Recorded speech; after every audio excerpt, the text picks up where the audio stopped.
1. Body position. Get ready guard.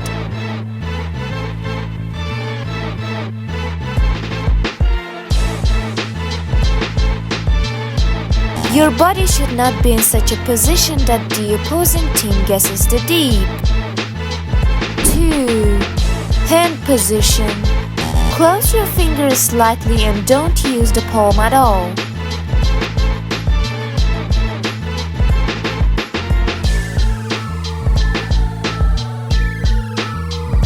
3. Where to hit.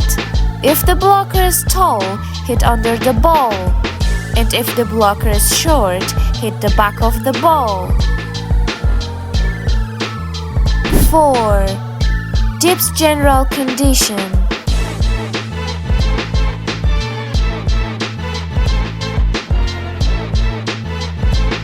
The best zones for tip.